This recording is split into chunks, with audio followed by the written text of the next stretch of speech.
My bad on the no post yesterday. Although after that last game, I felt like I needed to stick my head in a bucket of bleach. That was an abomination to this game. But I'm past that. Gary Carter is making the debut.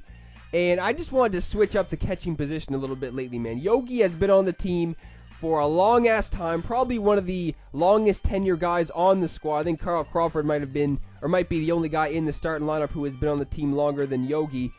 And the stats are almost identical between Yogi and Gary Carter, man. The only difference is the vision on Gary Carter is a little bit worse.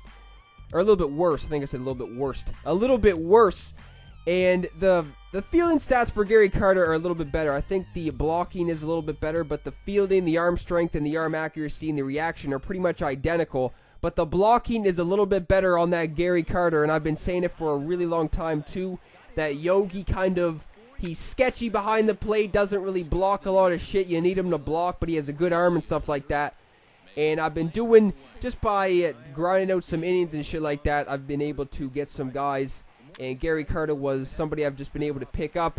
So why not throw him in the lineup and see how he can do? Because he might go out there and perform. I mean, Yogi he's been going crazy pretty much at the plate since he's been on the team. The last couple of games, maybe not so much, but he has been one of the best hitters on the team in the past.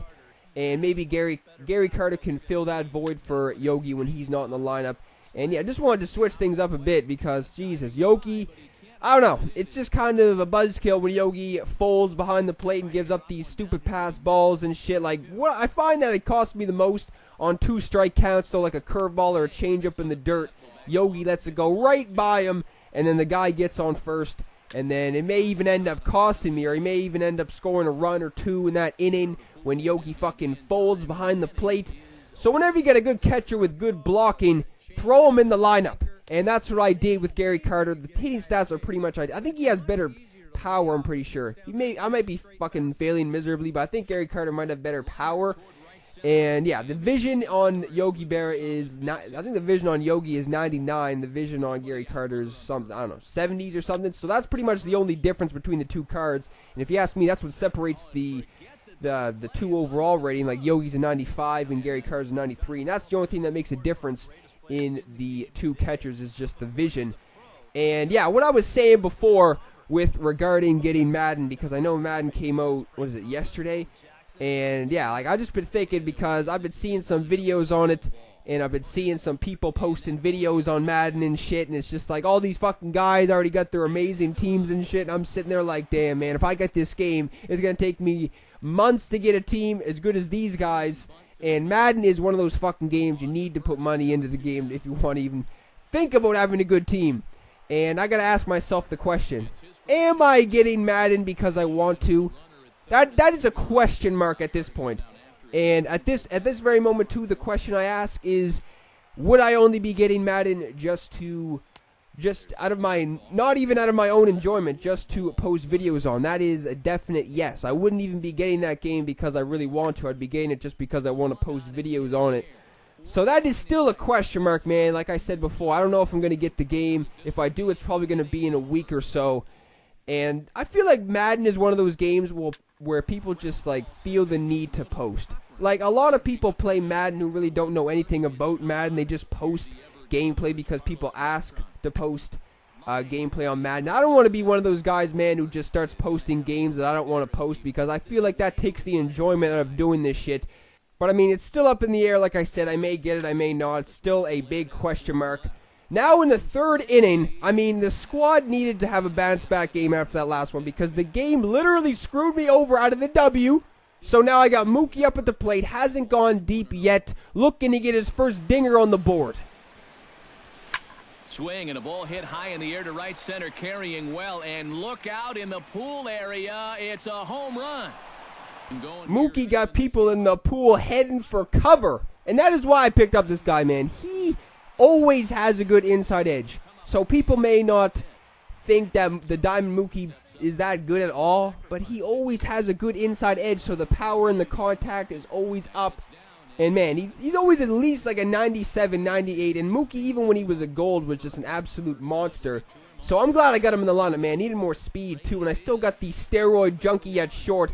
I'm still looking to pick up a shortstop because I really don't want to play Zobrist at short anymore, even though he can play short as one of his secondary positions. Look at Gary Carter with the arm right there, man, throwing out the first guy who's trying to steal on him. So he is making an impact in the first game, throwing out that dude to end that inning, so that is huge. Pujols again, man. I think that might be the first time where the fucking shift has come into play right there.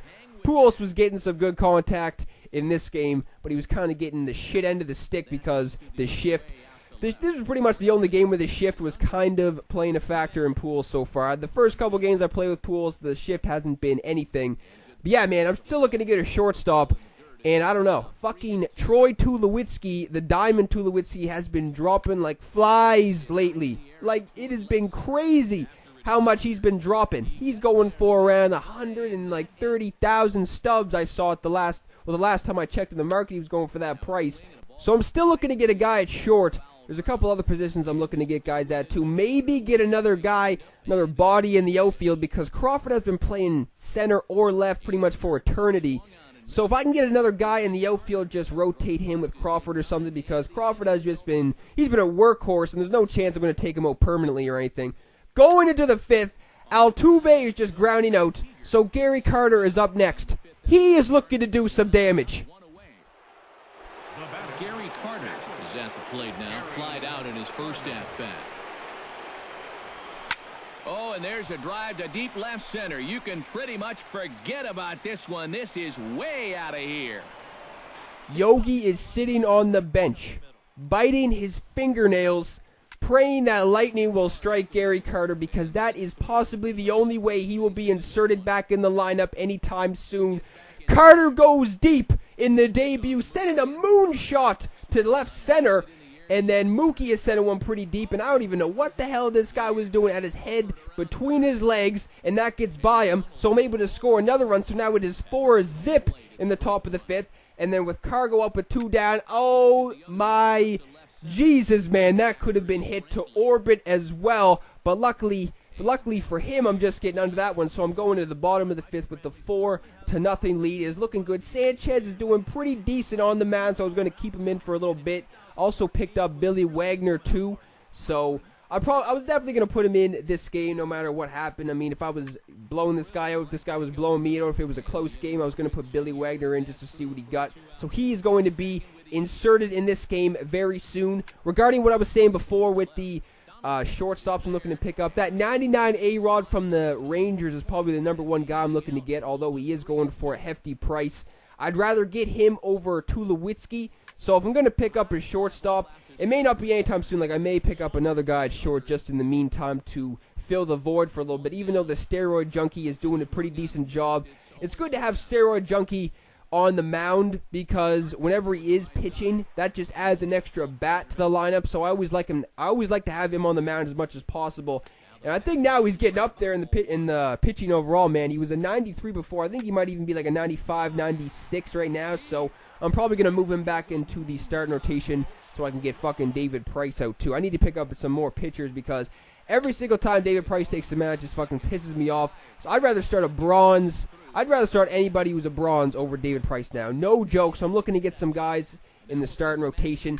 We are now in the bottom of the sixth. You saw Michael Saunders send a moonshot of his own to right center, way past the pool. So now it is 4-1, and I was just praying to everything that there was not going to be another comeback after that last game.